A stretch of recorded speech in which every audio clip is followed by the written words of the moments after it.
रसोई में रसोई कल्पना की में आपका फिर से स्वागत है। तो आज मैं बना रही हूँ इडली सांभर।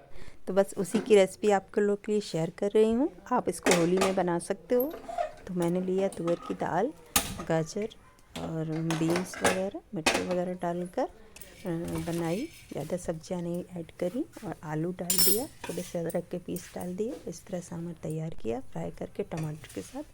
खटाई मैंने नहीं ऐड की थी और आलू और सहजन की फली ज़रूर डाल दी थी। सहजन यानी मुनगा ड्रम स्टिक, वो भी मैंने डाल दिया था। इस तरह हमारा सांभर भी तैयार हो गया। और इडली मैंने एक दिन पहले सोख करके रख दी थी। ये मैंने सांभर चढ़ाया है। सांभर के लिए तुअर दाल, तो ये मैंने जो ऊपर जो झाग है उसको मैं हटा देती हूँ। तो ये इम्पॉर्टेंट है इसका पार्ट सांभर दाल बनाने का। मैं हमेशा ये ऐसा करती हूँ। इसके बाद मैंने नारियल ये रख दी इडली के सांचे में, तेल ग्रीस कर और रख दिया और बढ़िया फुली फुली इडली बनी। इसके बाद मैंने चने और नारियल की चटनी बनाई। नारियल को पूरा छोड़ कर दिया था, ऐसा नारियल नहीं लिया था। और बस उसमें जीरे राई करी लीफ से फ्राई करके ऊपर से डाल दिया फ्राई। तो हमारी नारियल की चटनी, सांभर और इडली सभी तैयार हो गए।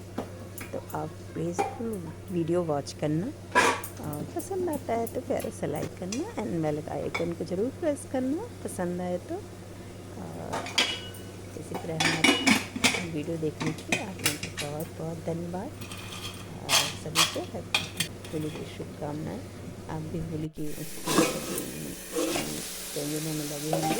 मैं भी कुछ न कुछ वीडियो ऐड करती हूँ। कल मैंने मीठी चटनी बताई थी में, तो आपने वीडियो वॉच किया कि नहीं।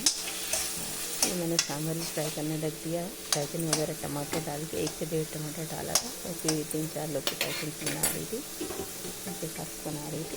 आप टेस्ट बढ़ा सकते हो। और मैंने 1 आलू लिया था, गाजर ली थी और बस सभी को सांभर मसाले के साथ चॉप फ्राई कर दिया। इस तरह हमारी रेसिपी बनकर तैयार हो रही है।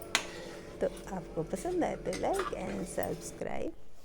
तो ये सब्जियां देख रहे हैं अपना, सब्जियां दाल पका के ऊपर से सांभर में ऐड कर दी थी। तो चलिए फिर मिलते हैं नेक्स्ट वीडियो में। तो प्यार कर भी देख लिया आप लोगों का बहुत बहुत धन्यवाद। फिर मिलते हैं नेक्स्ट वीडियो में। Thank you.